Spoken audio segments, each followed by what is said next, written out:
So, I know that you said Maleficent was a favorite character of yours since childhood. I wonder if you can tell me what it was like for you to bring her to life, and if it was sad for you to say goodbye to her when it was all over.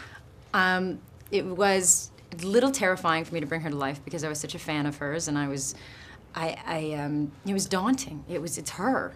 So, you know, I was so excited, and so excited to get offered the job. But then the idea of that voice and that presence, you know, she's so commanding, and she was just done so well in the original that I didn't want to change her. I wanted to try to enhance her, but I didn't want to disappoint the original fans, and I'm one of them. And then I got my horns on for the first time, and I got my staff, and I got my night, and it was like living out some childhood fantasy to become somebody you've always been curious about. So it had to be sad then when it was over. It was very sad. I still have a pair of horns at home.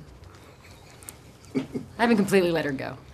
What do you think, what aspect of Maleficent's personality appeals most to you, and what appeals least?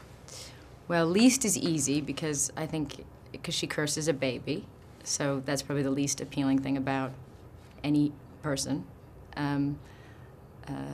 The most appealing side to her, well, I suppose it's both. It's that what we will now discover about her is that she was actually somebody who was quite fierce and loyal and a fighter for what she believed in when she was young. And that I love about her. She has her strong sense of justice.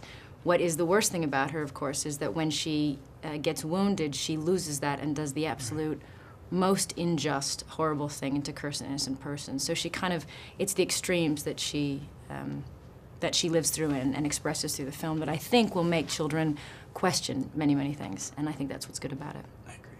What do you think makes her relatable to today's audiences, since she's 55 years old in movies? I mean, Wicked's always relatable.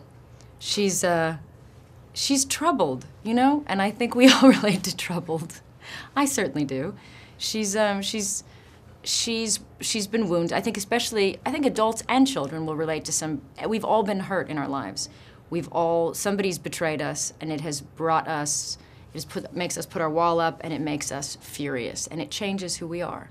And we've all had that experience on all different levels, but everybody can relate to that. And then it's the choices we make, and then what we have to live with when we make those choices, and we've all had to do that as well, which is, you know, to live with bad choices.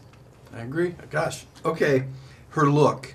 Did you have a vision for it, or was it kind of working as you were working on the film, as you got to the set, or was it all in stone?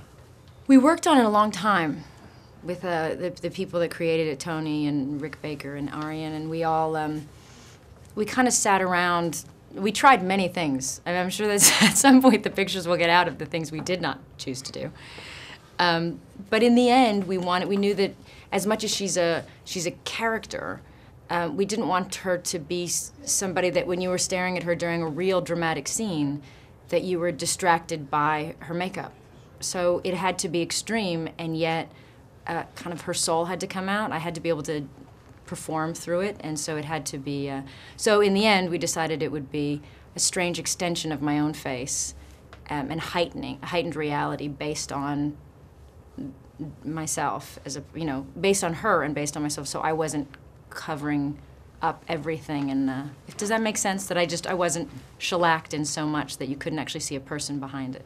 So there's time for one more question for the generic, and I'll go to Elle Fanning, because you have a lot of great scenes with her. What do you think she brought to the role of Aurora that worked so well for the two of you?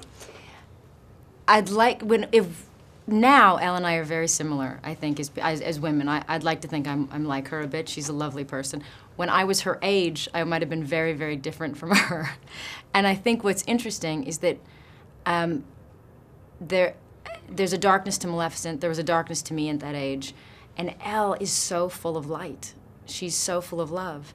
And so there's a lot of humor to be had and charm in the combination of these two, because for as frightening as I can be, her kindness and sweetness and openness is frightening to me and Maleficent, because it's so pure and sweet that it's unnerving. So she's a brilliant actress, and she's so deeply good in this movie as a real serious performance. She's great in this film, but she also brings this magic to her portrayal because she is kind of sparkly. She has something magic about her.